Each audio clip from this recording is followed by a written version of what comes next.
Welcome to the Behavioral Grooves Podcast. My name is Kurt Nelson. And I'm Tim Houlihan. We interview interesting people in order to unlock insights into behavioral science and how we can apply them to work and life. So at this point, we typically talk about our sponsors, but today we have a favor to ask. Instead of sponsors, we would love for you to forward this to just one of your friends that you think might find this interesting. Kurt, is that it? Just forward this episode or another one to a friend? Yep, that's it. That's a pretty low bar there, dude. we are the low bar experts, Tim. That's what I have to say. So in this episode, we talked with Sarita Parikh, Director of Consumer Experience and Strategy at GED Testing Services, a business that helps adults use education as a path to a better life. The GED, which stands for General Education Development, is a series of tests administered in the United States and Canada for people who don't matriculate through high school, but gives them accreditation that they're on the same footing as those who completed secondary school. Yeah, so Sarita's job is to develop and apply behavioral science interventions to help the million or so people who begin the GED every year to get them to finish.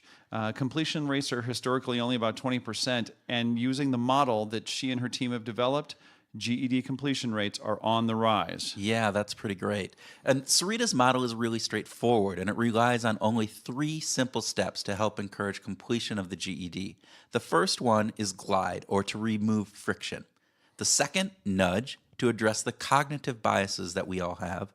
And third, challenge, to change the mindset of the learners. All of those are important. Yeah, well, we had a great time talking about the future of education, nature versus nurture, and the importance of destigmatizing the myths that permeate what many people think of those taking the GED. When Sarita isn't thinking about consumer behavior, she's either teaching her children the art of the pun, working on her daily step count, or unrolling her yoga mat. Om to that. Om to that. It was an energetic and engaging discussion that we hope you, our listeners, enjoy. And again, if you haven't already paused, pause. We're back. This episode to share it, please do so. And if you're feeling extra groovy, write us a review. That would go a long way in spreading the word about behavioral grooves. Even if you're not feeling groovy, just write us a damn review. That's right. Write the damn review. And with that, but please sit back and enjoy our captivating conversation with Sarita Parikh. Welcome to the Behavioral Grooves podcast, Sarita Parikh. Hi. Good morning. Good morning, and good to have you here. How are you this morning? It's Friday, and it's September in Minnesota, which is the most beautiful month in Minnesota. I think it's like Hawaii outside. It's breezy, and it's warm, and it's beautiful. So I'm kind of on cloud 9. I would agree. Now, Tim, you can't say that because you're not here this week. No, I'm in Nashville, and so it's warm and breezy, but Hawaii is not coming to mind for me. Okay, Sarita, we're going to get started with a speed round. Okay, great. Would you prefer to live by the beach or the mountains? Mountains. Okay. Coffee or tea? Holy moly. Asking someone to choose between their children. Gosh, this is usually not a difficult question for folks, but obviously. I would say before 7 a.m. coffee and after 10 a.m. tea. Okay. Life without a mobile phone or life without a laptop? Holy moly. These questions. Life without a mobile phone would be far more difficult. Yeah. Okay. Okay. Doing a podcast in a living room or via Zoom? I would say living room because I listen to your podcast and I've heard about this dining room and it sounds beautiful. So I feel like after this, you guys should invite me over for tea and coffee and coffee. Dining room. Yes. Okay. Well, Tim is not a coffee guy, so we might just have to do tea. Well, we could do both. I mean, I feel like you're missing out on one of the great joys of life. Okay. So knowledge for its own sake or knowledge for the purpose of earning a degree? I'm a nerd. Knowledge for its own sake. Okay. All right. Yeah. So that leads into some of your work, your current work on working with GED students. Yes. Yeah. Yeah. And could we start? So we're going to be talking about the GED quite a bit because it's really central to your work. So can we start? Could you give a definition for the listeners outside of the U.S., since about half of our listeners are outside of the U.S.? What is the GED and what does it mean sort of socially and academically in the world? Sure. And then we can talk about your work. So the GED is a program for adults who didn't finish high school, and it's a path for them to earn their high school diploma. And our mission at the GED is it's, of course, to help people get their high school diplomas, but I think it goes far beyond that. It's actually to move more people out of poverty and into the middle class. And, what's really interesting right now is that the labor market is really good. You don't need education. You don't need a high school diploma to get a job. If you want a job, you can get a job. The problem is that the wages are not family sustaining wages. So you can find work, but it's not work that will support your family. And in fact, there aren't a lot of opportunities without education. And so our mission is making sure that, or is helping more people really build the skills they need for career and for college, not just for jobs. And that means critical thinking skills, digital literacy skills, problem solving skills. These are all skills that are foundational so that when you move into career, when you move into college, into post-secondary education, that you've got those foundational skills to be successful. And a few years ago, we overhauled the GED to align to those goals. So we really moved away from kind of rote learning, which has historically been the GED, maybe through the 60s, 70s, 80s, 90s. And we moved more towards these, 21st century workforce skills, knowledge economy. And when we did that, we really centralized the whole program. And we learned something really fascinating that we didn't know before. We learned that over 1 million people come into the GED world every year. And so that's through adult education classes that are federally funded. We work with state agencies, we work with public school systems all over the country. And so either people come into classrooms or they come in online through GED.com. And of those 1 million plus people, most of them don't take any material steps to earn their GED. They don't do anything. They don't do anything materially.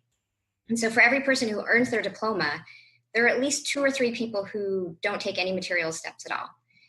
And we didn't know that before. We had thought for a long time, we sort of thought it was just this steady state of like people come in and they study, they go to class, they earn their diploma, and then they go on. And so that really opened our eyes to just how many people are interested and want it, but aren't making progress on their goals. So Sarita, what would be a material step? What would be something that you would look to say there is a material step that they're moving forward to get their GED? That's a great question. So maybe taking a practice question or taking a practice test or studying some of the topics. One of the things that we've learned that's really interesting is that people have, especially in the United States, there's a really significant fear of math. And so people will start with math and they'll do a few practice questions and then they're out. They're terrified. I have that fear of math too. You have that fear of math? And for good reason.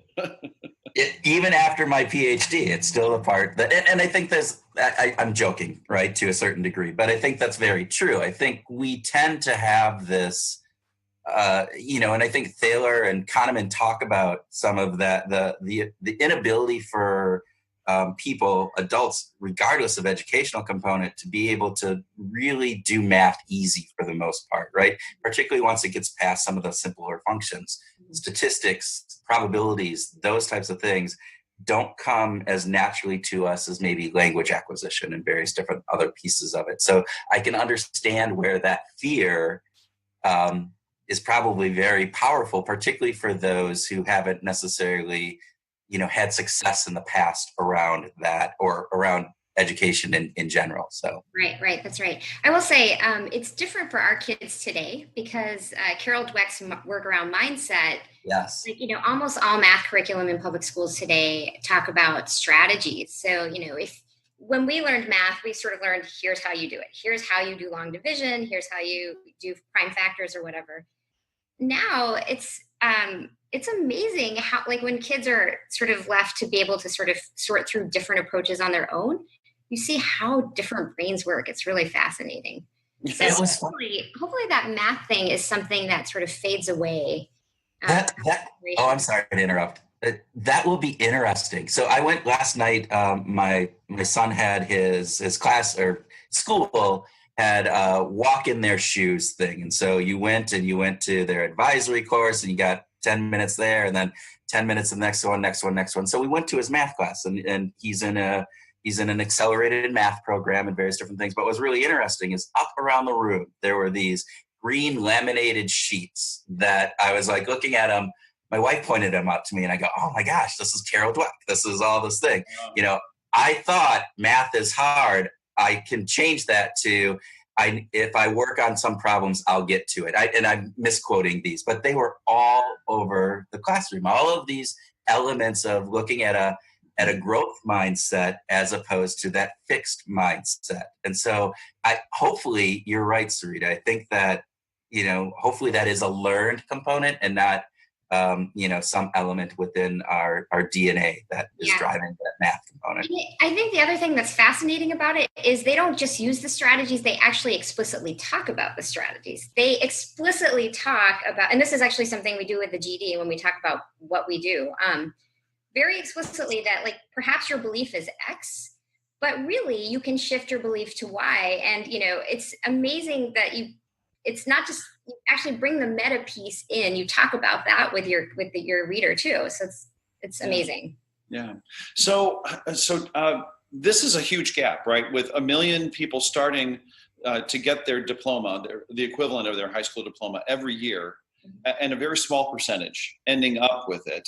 What are the kinds of things that you're testing or trying, and what is your and your team's approach to solving this problem? Well, so when we learned that statistic, that metric of over 1 million people coming in and only a few 100,000 earning their diplomas. Around the same time, we also started working with some of the country's biggest employers on an education benefit plan. So Walmart, KFC, Taco Bell, like these very large employers. Because the labor market is so tight, or it's so competitive, many of them wanted to add this educational benefit. And they wanted to help upskill their employees. And so we thought it was this incredible opportunity, both for the businesses, certainly for our organization, and also for employees. And we thought, okay, this is a way that you as an employee can be fully sponsored to work on your high school diploma and then find career opportunities beyond that. And so it was a model where we had like the study plans, we had everything was paid for. You had a coach who kind of guided you through the process and really helped you understand like where were you stuck, what did you need to do next. And because they had such big businesses sponsoring it, like for me, I just felt like I feel like we had these moments where I was going to be Oprah. It was going to be like, you get a GED and you get a GED. It was this incredible, like it just felt like this incredible opportunity. And so we built this program, and I just want to point out, like probably the biggest thing is that it was completely sponsored and completely free to the employee. And with thousands and thousands of people sign up, and of them, the persistence rates were really low. We had a lot of people drop out, and we had many people drop out like just immediately after even signing up. They didn't really engage at all. And, we have these great coaches who are really warm and personable and have incredible empathy. Many of them have their own background in the GED world. Many of them are teachers. Many of them are people who actually have family members, spouses who went through the GED. And so it was this thing where it was like, what is going on?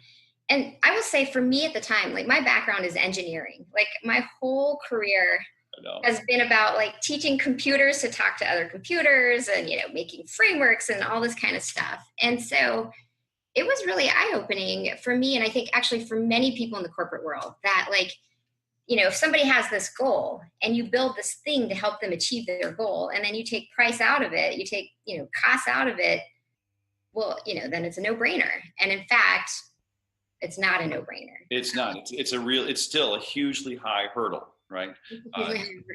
There's some other friction point that is impeding these people from moving on. Price was one potential that obviously wasn't as big a factor as maybe we thought to begin with. That's exactly right. Yeah. So we started doing ethnographic research, and we started off with like, okay, who is this population? And I will say again, like we've worked with for 70 years. The GED has been around for 75 years. So we worked with teachers, we worked with state agencies, we've worked with a lot of groups who work with students. But we ourselves as an organization had never actually done or hadn't done any recent research on like who are our population. So we did research. We started off with qualitative ethnographic research, and we talked to students all over the country. And we really wanted, of course, to understand the relationships to the GED. But more than that, we wanted to understand, their attitudes, their beliefs, their behaviors. What does a day look like? What were their aspirations? We just really wanted to build this holistic view of who they were. And we learned so much in that process. We learned how much we were operating by, frankly, me, I knew how much I was operating by stereotypes and how much I think we organizationally operated that way. And I feel like with each of these interviews, there was this consistent theme where I felt like if you took this person and you put them in a completely different environment growing up, they would have had a completely different outcome. And I think before I did that research, before I was involved in that research, I used to believe like, nature versus nurture. I used to believe nature. This is all about, your biology and your brain chemistry and like all those things. But I'm convinced that most of the people that we worked with were people who, if they grew up the way I grew up, or any of us grew up, the way our children grew up, they would have had completely different outcomes. They would have been your neighbors, and they would have been PTA people with you and your coworkers. If the environment that they grew up in was different than what they experienced. Yeah, exactly. Yeah. And so I will just say, one of the things that coming out of all of that research, we learned quite a bit, and I could spend hours on that, but I am on a myth busting mission to help people sort of reframe how they think about adults who didn't finish high school. Well, let's talk about I was going to say, let's talk about those myths. Okay. That's a good tee up. Yeah. There's 3 common myths. I think the first one is the stereotype of an adult who didn't finish high school. And so when I say that, probably this conjures your own cognitive biases, your own sort of perspective about who that is. What we learned is that the stereotypes are often wrong. Like there definitely are people who fit the stereotype. But for every person like that, there's at least 2 or 3 people who, when you hear their background and you hear about why they left high school, it'll break your heart. Like there are stories of people being bullied, where safety's at risk, where people are taking care of family members. And there were so many stories where you just like, I remember one that's seared in my brain of this boy who, he was 19. He actually had earned his GED and was now in community college and was breezing through this information technology degree. But he said that when he was 7, his dad started calling him a loser. And his whole life, he was like his dad. Every time he would see his dad would just remind him what a loser he was. And like, I have 3 sons. My youngest is 8. And like, just even to this day, when I think about the idea of what would make a person call a 7-year-old a loser? Oh my gosh. Yeah. Can't even imagine. And what does that do to a person? Well, Yeah. we talk a lot, Tim and I, and about self-identity and self-schemas and the impact that a parent, not just a random person, not somebody that you can potentially discount and say, oh, they're just have some agenda or whatever it is, but a parent calling you a loser has to have a significant long-term impact on how your self-identity is formed. And thus, and I'm sure this point on this is really, you have to overcome so much more than just to get up to normal to even start to participate. So yeah, to get to ground zero, it takes. I can't imagine the emotional fight, the sort of the battle that you have to wage with yourself to rid yourself of that image of dad called me a loser. That's just yeah. Okay. And that was a pretty pervasive theme, that like people's beliefs, people's beliefs were driving what was happening. Their capabilities were almost secondary. Like that actually takes me to my second myth. The Great. Second myth on the myth busting is This idea that people don't want it, they don't understand the value of education, they're not smart enough, like that whole genre. And we found that qualitatively and quantitatively, we found that that's not true, that education is baked into the American ethos. Like if you, that the relationship between education and success is just part of the American mindset. Like that's not something people contest. It's sort of, apple pie and motherhood kind of stuff. And so it's not about want or desire. It's about, how do you do it and whether you believe you can do it. And that's, I would say there's almost nothing more limiting than the belief piece. Yeah.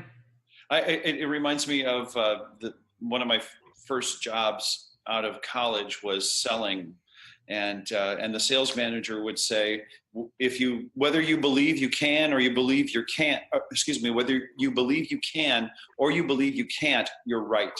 Yeah, that's right. And that's so powerful. That's just so powerful. So this sense of belief really plays into whether or not you're gonna make it happen or not. Right. Okay. We found something that we call presumptive failure, and the idea, not every student has this, actually it's probably fewer than 30 or 40%, but this notion that failure is preordained, that whatever I do, I'm going to fail. And if I even try and I fail, that will be further proof that I'm a failure. Yeah. How do you overcome that at scale? Like it's one thing, if you're in a classroom and you have a really wonderful teacher, teachers can have an incredible impact. We all know that. We also know that about 60% of students going through the GED program are people who don't want to go to class. These are people who are sort of self-sponsored. They're going on their own. And the question for us is always around influencing behavior at scale. And particularly with that mindset, it's very difficult to change that kind of mindset at scale. Wow. Well, it becomes a self-fulfilling prophecy at that point, right? Because if you have this presumptive failure mentality, and it's 30 to 40% of the population. Yeah, it is. It's disheartening. Yes. I mean, that's a huge component of the population you have that, to your point, that there's confirmation bias in that belief then. And so the first setback is going to then, double down on that belief set that they're already holding.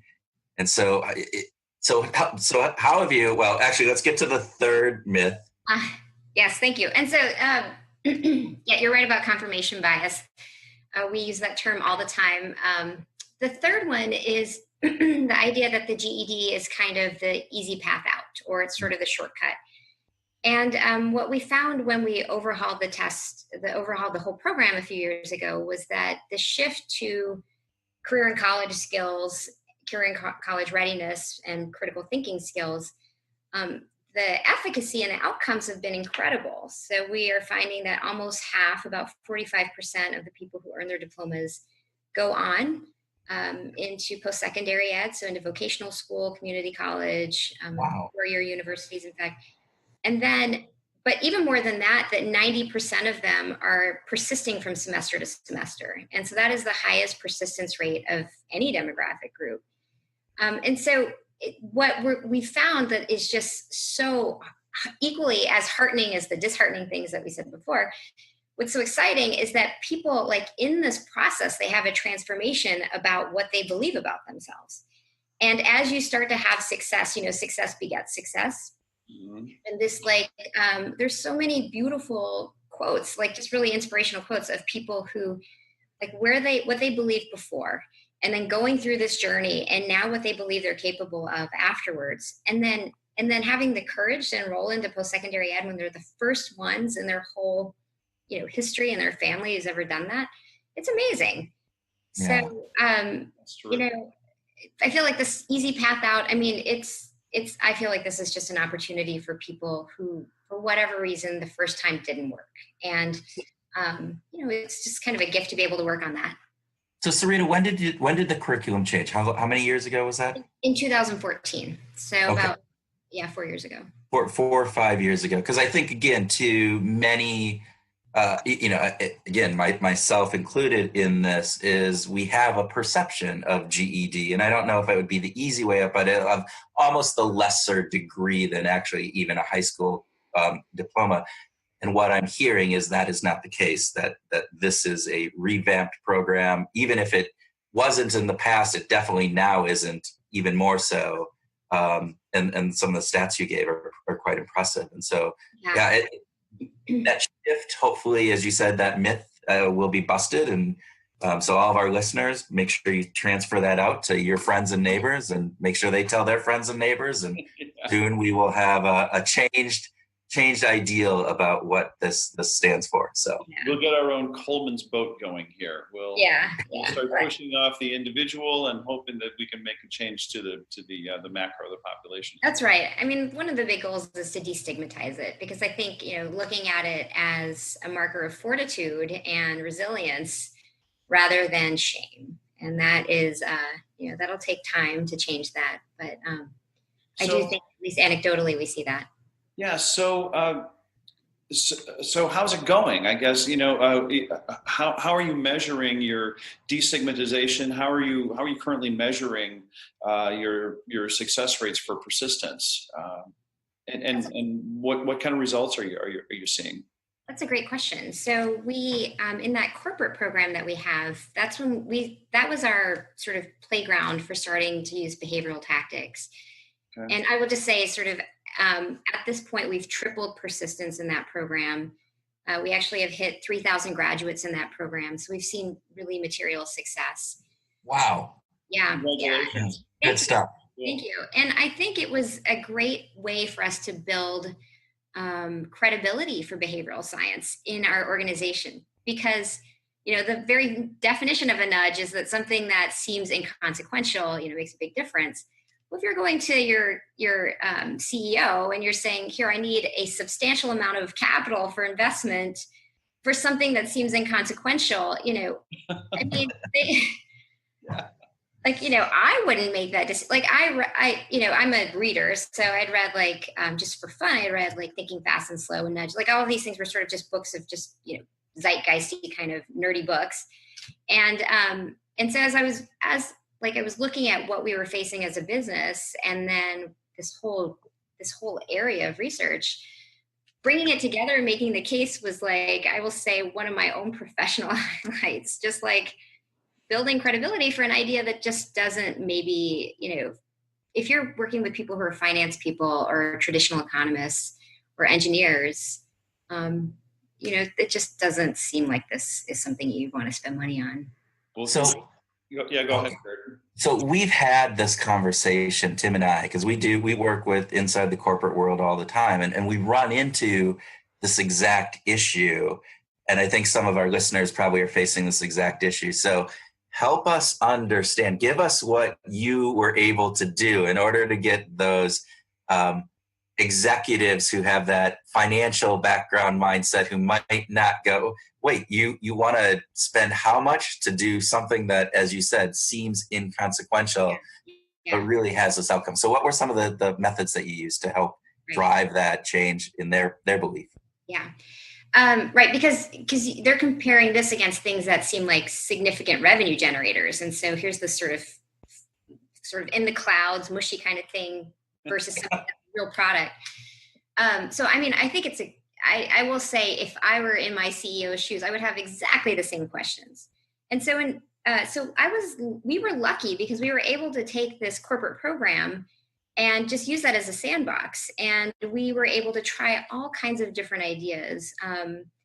Everything from removing friction and making it easy and making it convenient, into trying real nudges. And then we did quite a bit with the mindset work. We did a lot with trying to help people sort of really reposition how they think and really sort of focus on the non-cognitive pieces, because that is, in my mind, it's one of the biggest markers of sort of your future potential is, the non-cognitive pieces. Like, can you communicate? Do you really have high agency? Do you have self-efficacy? All of those sorts of things. So we built what we call the Glide Nudge Challenge framework, where we really wanted to focus in on just friction, removing friction early on, because that is just so fundamental. and making things like easy, making them familiar, making them emotionally resonant, just beautiful, making them aesthetically appealing, all of those sorts of things. And so we just started very small. Like we started making little tweaks here and there. We were finding that these little tweaks were having enough of an impact that it sort of started snowballing over time. So because we were able to do so much in this sandbox environment, and it was I will say it was a lot of duct tape, and we had these advisors who could try tactics. Like we could scale we could try more things because we actually had so much human involvement. Yeah. I feel like the bigger piece was making the decision to invest in the non-corporate environment, which is where we get 1 million people into the pipeline every year, because that was really about trying to automate and build things at scale and really build digital platforms that are aligned to these concepts. So because we were able to actually use this corporate program to see incremental growth, and then at one point we hit like 1,000 graduates, and then we hit 2,000 graduates, and then we saw persistence triple. So we were able to build this case over the course of a year where it was like, wow, loss aversion, for example. So if you're in the corporate program, you have sort of a weekly study requirement. Like you need to stay engaged because GED participation is very often episodic for people. They're on and off, in and out. And so we wanted to ensure that people were really consistently sticking with it so that they didn't lose the material that they were learning, and also build momentum. And so with that, we had originally framed it as like this thing to gain. You can gain your high school diploma. You can use this as a way to help get a promotion, all of those sorts of things. It was very aspirational. And then we did an experiment where we said, okay, everybody who comes into the program is now a student. So before they were in this program, they were somebody who didn't have a high school diploma, but now they have the label and identity of a student. And then if you want to stay a student in this program, you need to keep up with the weekly study, your weekly homework and your weekly study requirements. And if you don't, you lose your student status, you lose your eligibility. It's the same thing. But that reframing it as the identity piece and the potential loss of identity was incredible. It was incredible how many people felt like, I got to do this. I need to be a student. My mom wants me to be, I need to do this. It's stuff like that where I just felt like, holy moly, this seems, I can't even explain this, the research says this would work. It works, which is great. But when you explain it to somebody, they just, in fact, if anything, people will hear loss and they'll think, that doesn't sound like a nice way to frame things to your customer, right? It sounds kind of mean. Yeah. But you went from removing the friction to doing all these things to make it easy. You made it attractive. But now you're bringing it into sort of a social side, and you're saying you're identified as a student. You are a student now. And you risk losing this. Like the nudge is just a beautiful. It certainly is playing to loss aversion, but it's starting to kind of play on this growing new sense of self schema and self identity that they're just growing in to say you could lose this precious little thing that you've come to grasp. That's terrific. And I think there's an interesting piece on that because there's the loss aversion side of it, but then you also get into this. This hyperbolic discounting component where the gain is so far out in the future where that loss of my identity is an immediate component. So you're no longer having to get people to envision a year or 6 months even, down the road. This is an immediate response. And so that visceral element, that emotional component, not doubles down on that loss aversion component. So fantastic. Yeah. Those are cool. Yeah. And on that hyperbolic discounting, we've definitely taken the model that to reward the effort, not the outcome, because you're right. The outcome is so far away. And so just the sheer act of showing up this week and doing it this week is something to be proud of. And, we've been using streaks and trying to do novelty, like even in texts, like, a cute little text picture, just something that's unexpected that sort of just reminds you that you have made the effort and to take note of that. So you had this testing lab of the corporate component that you were able to run some mini experiments on, almost to a way of thinking about it. And now you're incorporating some of that into the larger mainstay GED program. Have you seen similar results in what you're doing there, or has it been too early? Where are you at in that? We've seen really good results, but I will say it's humbling. I mean, I've heard this before I started any of this work. I've heard many people say, wait a second, just know that you're not going to get it right the first time. Mm-hmm. So we had gone through this corporate program, and we had done our strategic prioritization for 2018 and where we're going to spend our investment our money. And we decided this was a big area of focus. We were going to change, for those 1 million people who come in, we're going to overhaul this process and make it, easy and aesthetic and incorporate nudges and all those sorts of things. And we use lean innovation. So we went into it with a very sort of thoughtful, experiment our way to what's going to work. Rapid experimentation models. And we did a lot of we did all these Google design sprints, and we did all these sessions where we were doing, getting qualitative feedback and iterating until we felt like we had something we should really start building with our engineering team. And then we did all of this work, and then we finally launched, we did an A/B experiment where we had the old experience and then this new baseline experience that we gave to 10% of the population. And we had done all the right things. We had consulted the research. We had used everything we learned from the corporate program, rapid experimentation, it's like buzzword bingo. We did everything. And we launched it. And then we needed the data to cure. We needed 3-6 weeks for the data to cure. And then I was sort of the team, I think, didn't even want me to see the metrics. They were just wait, you just need to we needed to be statistically significant. I'm one of those, I was the executive, hey, let me in the data. And they're no, just let's just wait. And then we got the data back after I kid you not, a year of planning and from this time that we started getting the investment to the time that we delivered is maybe not a year, maybe 8 months. And the data was the same. The old experience and the new experience were the same. There was no difference. And I was floored because I'm a humble person, but I really believe we had done all the right things. And so we went back, and we have a lean innovation consultant who we work with, and he was like, wait a second, why did you do X, Y, and Z? What about this? And so we made tweaks. Again, that seems so inconsequential. We made these tweaks to let the data cure again, and then we saw a 20% jump in conversions. And, again, to me, it's art and science and maybe a little bit of magic. Yeah. I don't know. But that was amazing. And that was something where we're okay, yes, this is working the way that this is moving directionally in the way that we expected.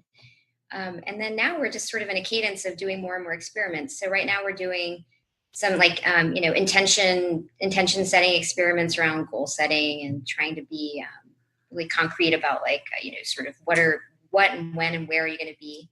I don't know if you've seen the WOOP model, the wish, outcome, obstacle plan. Yeah. So experimenting with things like that. So we've seen, I would say maybe the net point is a 20% growth in conversion relatively quickly, but enough anxiety and indigestion for the version before that of really? I think Tim and I have seen this too with corporate clients who are looking to say, well, what did you do over at company B? And let's put that in at our company because obviously it was successful over there. And now we just want to replicate it here. And every time I always am very cautious about that, saying, yeah, we have the underlying bones to it, but it's going to be different here. And to your part, it's art, science, and a wee bit of magic dust on it, right? And you need to tweak those things. And sometimes, you are in a good position where you got the data and you were still able to tweak. Whereas sometimes I think too often corporate organizations may just get that initial result and go, see, the naysayers that, were begrudgingly did this say, look, it didn't work, therefore, and they just discount it without going that next step or maybe even the next step after that. And so it's a good lesson, I think, for all of us to learn is that it's it's not just cookie cutter. You can't just cook here and there, and what worked in a corporate environment, you might need to tweak for the general environment, and what worked at corporate A doesn't always work at corporate B. Well, So you also talked about nature and nurture, right? It's not nature versus nurture. It's really both, right? So we may know that loss aversion is a powerful tool. We may know that all these biases that we talk about all the time are present, but how you apply them has to do with the environment, has to do with the nurturing side, right? So they're baked into our human condition, but how we apply them does change from situation to situation. And what I so applaud and what you and your team are doing, Sarita, is you're continuing to tweak, you're continuing to play with how do we apply these in these situations, right? And that's really terrific. Just out of I'm just curious, after you get the data and you realize that the old and the new are basically identical, what can I ask? What were the couple of tweaks that all of a sudden increased the adoption rate by 20%? So we had, well, we are sort of like we're retrofitting guesses. So we saw the data, now we just have guesses as to why that changed. One of the things we did was so when people came in, they had this brand new, beautiful look and feel, and sort of like the things that we really focus on people's mental models. What are the first questions they have when they first come into the GED world? And we really position those high, and we try to give an overview of like, what does this journey look like? The tweak that our lean innovation consultant suggested is if you have people who come in and they just want to go get started on their GED testing, maybe they've already been in class, maybe they're just ready to go for whatever reason, just ask them what they're here to do first before you inundate them with all of these like practice questions, see life and see stories. And, because it's very, very rich content, which is great. But some people, that's distracting. And, sort of one of the key rules of thumb in application development is don't distract your user. Like, what are they here to do? Let them do that thing. Yeah. In our research, we identified four persona mindsets. And one of them we call the determined mindset. These are people who are going to come in and they're just going to do it. For whatever reason, they have really high intrinsic motivation and relatively high self-efficacy. And so for those people, we don't want to slow them down. And we knew going into this that we had our goal, the people who are going to do it are going to do it. So don't slow them down and focus on these other three mindsets, these other three personas who want it and see value in it, but are having different kinds of struggles about, or not maybe conscious struggles, but unconscious struggles about, what they need to do and when they need to do it. And so just that switch, what are you here to do today? That was probably the single most influential thing. Like that's what allowed us to let the people who were here to move, let them just move, don't stop them, and then convert the people who weren't really sure what they wanted to do. That's terrific. Yeah. Yeah. Going from explain or this is how to build the watch to all I want to know is the time. Yes. That's absolutely brilliant. That really is. All right. Terrific. So Sarita, you got me interested. We have a determined mindset or persona. What are the other three that you've found? Yes, definitely. Now I'm just sitting here going, okay, what could these be? I want to hear. Sorry to put you on the spot. The next mindset is the family go-to. Okay. Demographically, these are often women, they're often moms, and they're often caregivers. And they tend to have, again, really high self-efficacy. They're often the hubs of their family. In our ethnographic research, I met multiple women who didn't finish high school and had siblings with master's degrees or had their own businesses. And they felt like their role in the family was to support their siblings. Like, my sister has her master's degree, but her life is really tough. She really needs my help. And so being this emotional supporter and just sort of tasky kind of supporter too, they often help with multiple generations. They help with their parents, their siblings, their own children. And so there's this very strong sense of that, like, my role in life is to help other people. And it feels very, it feels like selfish for me to actually focus on my own education when, other people need my time. And so that's a tough mindset, because it's this, because they are really valuable to their families and they're really capable, and they see their role as role models. Like they see that, particularly for their children, like, how do you hold your children to the standard when you yourself haven't finished? And they see that. And so with that group, we've learned that there's a lot in just like social support. So being the combination of what are other people doing, and then also how do other people see me? Mm-hmm. So that's we call that the family go-to. Okay. The next one is the disheartened. And this is that presumptive failure group that I mentioned earlier. These are people who, again, are often intellectually really capable, but their beliefs are the things that really impede them. And again, we've met so many people who, like, just in the process of going through studying and seeing that they are capable, like, what a transformation it's been, like how you feel at the end of this versus how you feel at the beginning. Just that sense of pride and accomplishment and capability and the future. Like, oh my gosh, I really do have control over my future. And then the fourth group is, I think, maybe more of the stereotype. That's what we call the here and now. And this is people, they often tend to be young, and they're often people who are just actually extremely capable, but they don't necessarily see a need for education. They think that there might be other paths. Very often they want to be entrepreneurs or start their own businesses. And one thing that we've seen over and over is that if you're in this here and now persona, that, if you're 18 and you have a car and you have a great job and you're making money and all these things, and your friends go off to college, those suckers go off to college and they're not making any money and they're poor. But then at a certain point they graduate and now they're making real money and then they're doing better than you, and you see this gap. And that can be something that's really influential in moving people. Yeah. We also learned that those mindsets, that people can move from one mindset to another. And one of my favorite stories was this young man named Joseph. Joseph was a here and now person. Like he's living in his mom's basement, and his mom was like, come on, you're capable of so much more. Go out, get your diploma, and like, you can do so much more than this. And Joseph was like, I have enough money for beer and for pot. I have a place to stay. I'm good. And so one day he's out walking and he trips over somebody, and he's like, looks down and he sees this guy that he knows from the neighborhood. He goes to shake him. He's like, sorry, man. And he realizes that the man that he tripped over had passed away. And Joseph was like, he saw his future. Like, he was telling us, like, he's an incredible storyteller. And he was telling us that, like, he just, it's like the ghost of Christmas future. Like, he just, oh my gosh, this is what's going to happen to me. And then he immediately enrolled in classes. He went to his local adult education center.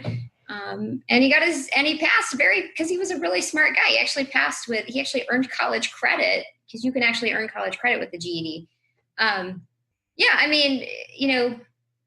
It was amazing. It was an amazing story. So those personas I think that's another big area for us to explore, is how do we make sure that the messaging and the tactics are really honed to maybe somebody's mindset.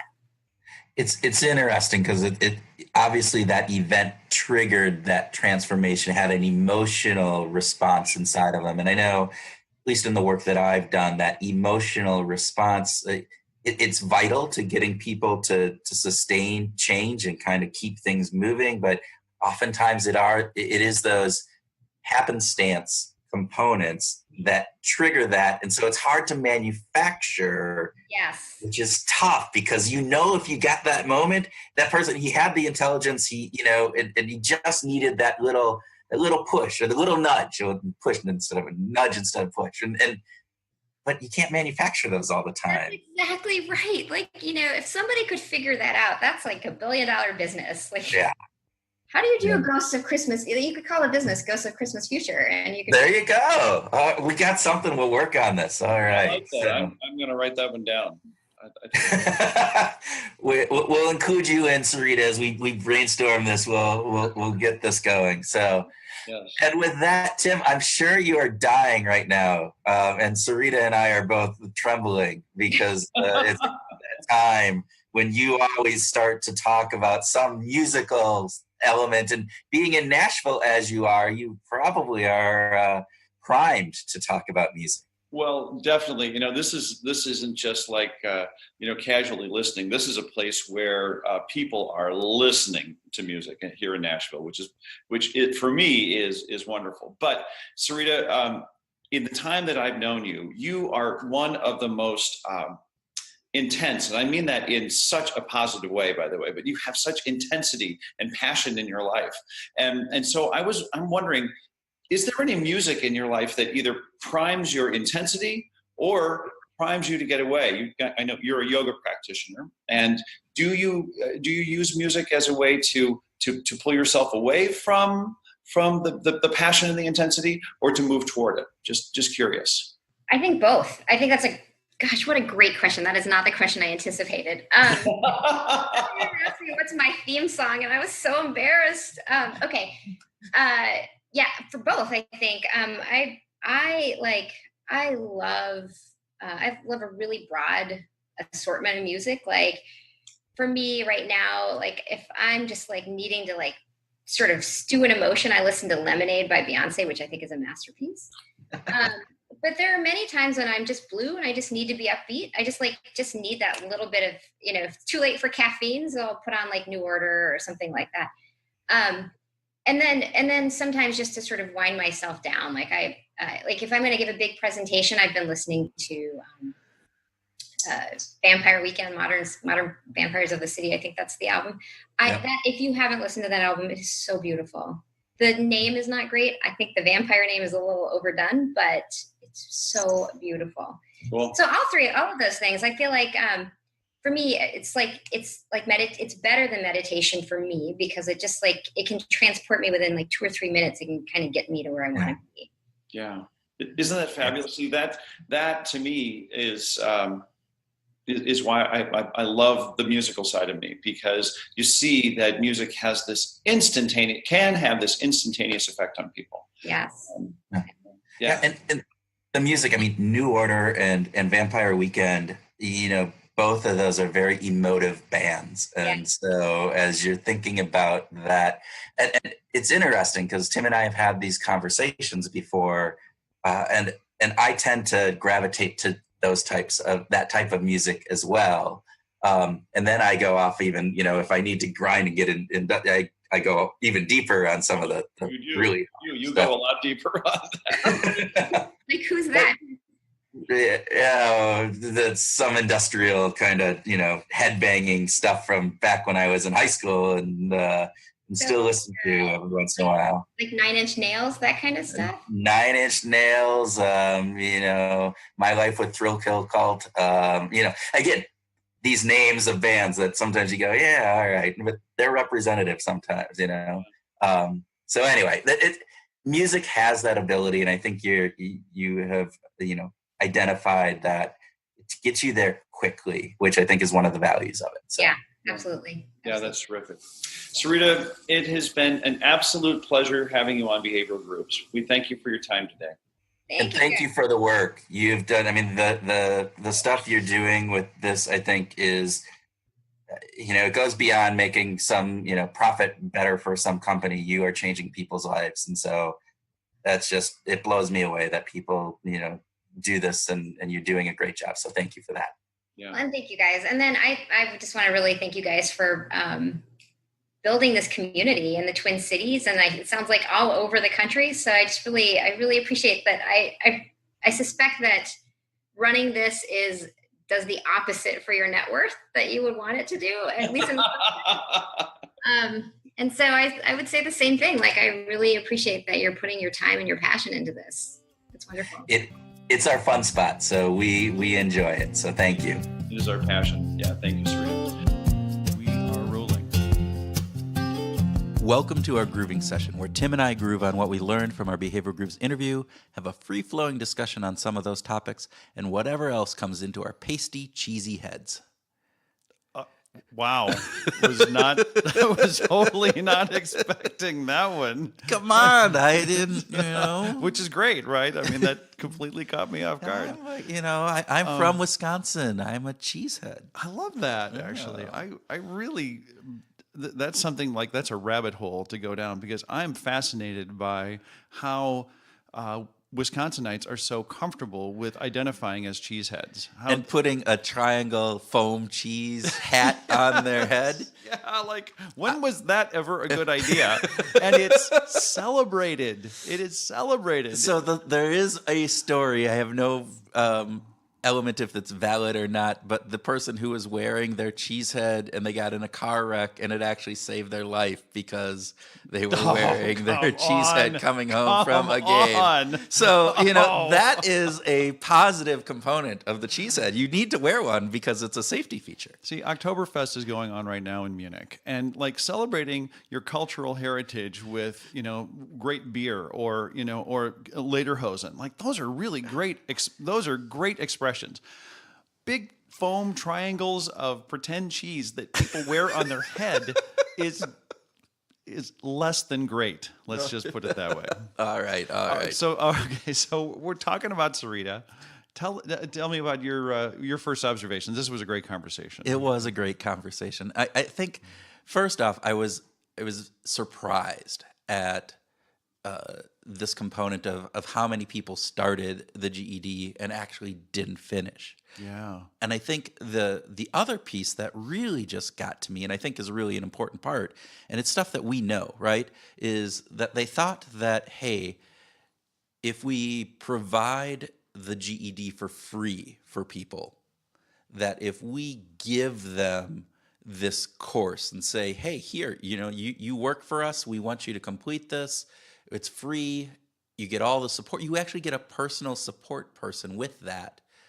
And yet that still didn't really move the needle. It's that what we think is motivational, what we think is inhibiting people from doing things often isn't really what is inhibiting them or stopping them from doing what we're wanting them to do. This is classic. This is a classic example of how we don't know our own motivations and why we misattribute our own belief in what our motivations are to other people. Exactly. Okay, so I think that money must be the optimal motivator. Yeah. It's just not. Right. It absolutely gets us up and out of bed and going to work every day, but it is not go the extra mile. Right. And you think about this in this case. Oh, these people don't have enough money to pay for the GED, and therefore that's what's holding them back. Obviously, that's not the case. There were these other factors that came into play that get at more of those intrinsic self-identity components that we talked about. How do those people who have not completed high school, how do they view themselves? And those mindsets that Sarita talked about, which I thought was absolutely fascinating. Let's go through those. So it's worth repeating. It is. So there was that determined mindset. So those are the people that 20% in the beginning, probably. Yeah. I don't know how many it is, but they were going to do it, right? They're there. They have that desire. There is that intrinsic component that they're going to get there. They're going to do it. Maybe that money helped them in being able to overcome that problem, whatever that was. But that's a component. That's one subset out of these four that they have identified. And then there's the family go-to. Family go-to. This was a big shocker for you, wasn't it? This was. I mean, we talked about this before. It was. You think about this and you go, oh yeah, that makes perfect sense. But I had never thought about. I hadn't thought a lot about GED in general. But the fact that there are these people who, it's not just their own children, right? They might have had a child early and thus that was prevented them from completing high school. Or they have adult kids. Or they have adult kids. Yeah. But where Sarita talked about the story of the woman whose sister is, getting a graduate degree and she felt responsible for the sister's kids or making sure that the sister was able to get her graduate degree. Right. And yet she couldn't even take the time to really focus in on herself. That is a whole dynamic that I had not even thought of. Yeah. And so that was new to me as well. And regrettably, I succumbed to the instant stereotype of, this is probably a young woman, but possibly a young man with a son or daughter, and they need to just take care of their own children. Yeah. It's not. That's only one portion of it. Yeah. And my stereotypical view just got blown up in that part of the discussion. It did. Then there's the disheartened. you know, and those are people that I think some of Sarita's work on mindset and how do you get people to think of themselves as students as opposed to, you know, I forget what would be the other component of that, but thinking of themselves as students. And so, well, they think of themselves as losers because the self-identity and the self-schema has come from this generation of you're no good. Or we're no good. This is our family is no good, or your father was no good, or your mother was no good, and you're no. You know, there's this continuous and constant reiteration of these negative messages. It is disheartening. It's enormously disheartening. well, and what's really fascinating on that, if you think about this, if you think this through, which I think is one of the pieces that Sarita is doing on this, but if these kids, and I'll say kids, they're not necessarily kids, even as young adults, that for their life have been told that they're losers, that they are no good, that they can't do it. And yet some of the work that Sarita is doing in how they're just framing the way they talk about this, getting people to reassess their own self-identity, their own self-schemas around learning is fascinating, that you can overcome a lifetime of negative reinforcement by just doing some of these different pieces, these glides, these nudges, these challenges. Doesn't this remind you of Rob Burnett's discussion of the teaspoon hustle, right? It reminds me of the story of when the bartender said, if we just promote this young person from a wait staff to a host or a hostess, their world has changed. Yes. They are in a new dimension. Their worldview is changed considerably. And, for me, with graduate degrees and all this kind of stuff, I'm looking at that like, that's not relevant to me, but to them, that's huge. Right. And Sarita and her team are packing real power into their framing of this stuff, I think, in a meaningful way. And I think those small changes are really... Sorry. Get your phone, Kurt. Sorry. Those small changes, we're professional here. We're totally professional. It's all in the studio. It's all in the beautiful studio, which Sarita didn't get to see, and we'll have to invite her over for coffee or tea. After 3, tea. Before 10, coffee, right? Something like that. Anyway, those small changes that they're able to make can have a significant impact. And then there's the here and now mindset that she talked about, which is probably the more stereotypical mindset of people, but they're focused in on here and now. And so even getting them, though, to start thinking about their self-identity and moving beyond that, I think is really a powerful component. It is. Well, because hyperbolic discounting is prevalent in all of us. Oh, yeah. How are we going to deal with a future that is abstract when we're dealing with an immediate today that is concrete and full of struggle? It's overcoming that is huge, and I really applaud Sarita and her efforts to actually make that change. Yeah. Were there any other things that you kind of had thought were interesting? I thought it was interesting that when she talked about the idea that the job market as a whole doesn't actually require a high school diploma or a GED in the United States. It's not actually a requirement in general, but there are specific jobs that do require it. Yeah. And there's a lot of people that venture out only to find themselves unable, after not completing or matriculating from high school, they find themselves unable to get hired. And there's really, what went through my mind, Kurt, was that there's 2 options at that point. One is drop out or just take the sucky jobs. Yeah. Or get revved up, find yourself a new path, and go after the GED to advance yourself. And I think that that's a huge decision point that people have at the moment that, well, not the moment, but as they're going through their life.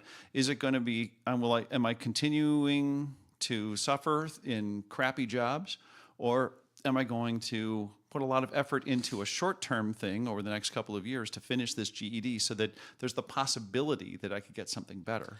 It's this ability to actually envision your future self, and envisioning your future self in a different environment than the track or the road that you're on right now. So it's a key piece, right? I mean, isn't that what really can change the motivation so that they actually search out getting the GED and doing some of those different components within it? So I think that's a fascinating component, but I'm wondering if some of that comes into play, that there are 1 million people who sign up for the GED, but how many millions are out there that have not matriculated, that don't have a high school diploma, that could be going for the GED? And what is it that's going to be that trigger for them to get revved up, motivated, rejuvenated, whatever it would be, in order to go and even try to attempt to go to this next level? Yeah. Okay, so what about music? So we've been talking about high school. So Kurt, what is your most memorable high school concert? Ooh, high school concert. You're Yeah, talking specifically. back in my Dinosaur- headbanging days. Oh, headbang. I was thinking when dinosaurs ruled the earth, but this is even before that. This is before Cro-Magnon man evolved. You are older than I am, so you're just by a wee little bit. Just by a wee. But you're still older. And I always will be. Yes, you always will be. So you have this affinity towards some of your first concerts, right? Right. And so, two of them that I remember. One was Ozzy Osbourne. Yeah. Okay. Well, and it was just Ozzy. It was Ozzy. It was not Black Sabbath. It wasn't any of that. And it was. Was it a great show? show? It was right after Randy Rhoads had died. And he had shaved his head, so he had really short hair. So it was really kind of this juxtaposition of me having envisioned Ozzy up there, headbanger with long hair, and he had short hair, but he was still rocking it out. And so, was he biting the heads off bats? He was not biting the heads off bats, Okay, all that's a of that plus. kind of stuff. But he still had the weird walk and all that stuff. But that was a great concert. And then my other one. That is kind of stands out, and I'm drawing a blank. I had it in my head, and I'm just drawing a blank on it. So anyway, that was Ozzy. Okay. We'll stay with Ozzy. I'll come back to it in a minute. Okay. My memory is I'm getting old. Those dinosaur days, they're a long time ago.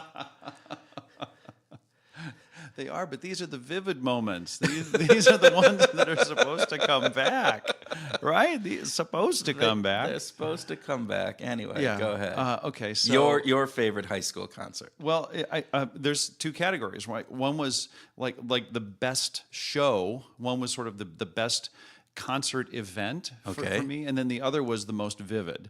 And I'll start with the most vivid, and that was. Before my sophomore year in high school, I was able to have a friend of mine get a backstage pass to go see Stephen Stills. Okay. And in those days, a backstage pass was actually, and quite literally, a backstage pass. It was a pass to actually be on the stage, and so I actually wandered out back, and I met Guillermo Giachetti, who was his guitar tech at the time, with all of the guitars lined up. My Maybell, the 1942 D45, which is in my mind it was just history. Just looking at that guitar. It's like dry leaves in a hurricane going right over my head, but.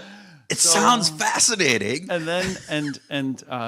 then I actually got to stand right next to the tour manager, who was standing on stage, and he just looked at me, and I was not quite 16 years old. Okay. And he just said, "You stand right here." And I'm like, don't move. Don't right? move. Okay. And I'm like, yes, sir. Yes, sir. That was pretty great. So that's the vivid one. That was the most vivid. Well, yeah.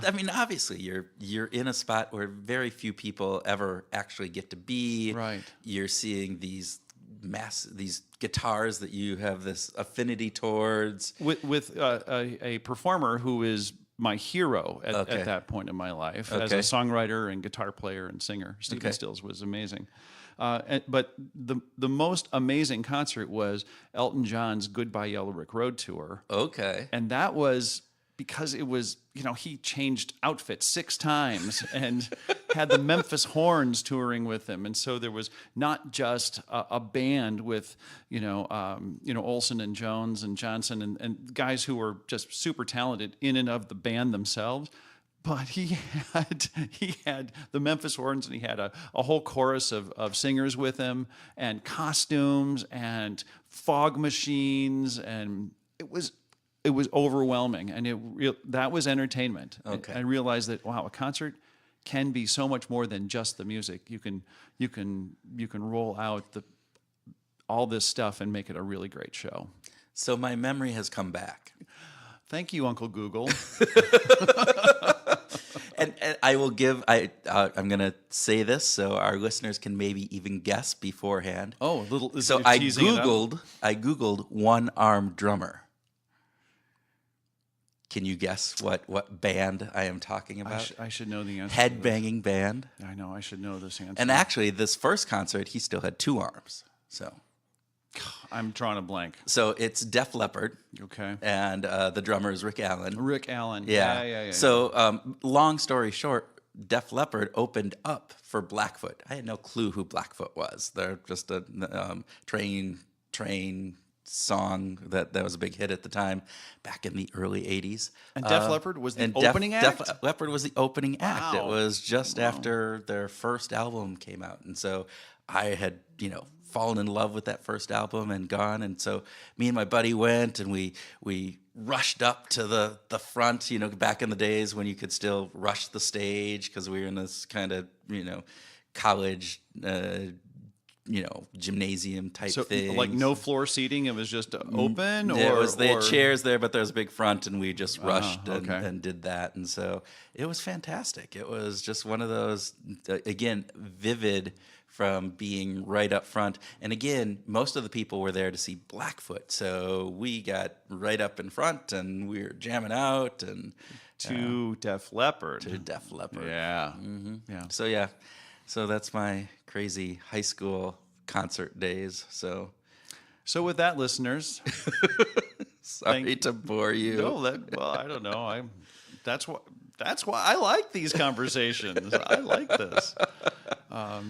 And someone has recently told me that they're going to forward me a book on why like high school experience or early memories of music are so important to us, because I'm interested in studying that. So yeah, there's some psychology behind that. There is some psychology behind it, so I'm curious about that. We'll talk about that on a later episode, I'm sure. Yeah, but thank you all for listening. Thanks for joining us in the Behavioral Grooves. And we've got more wonderful guests coming up soon, and so we hope you join us. And if you haven't already, please share this episode or another episode with a good friend. Thank you.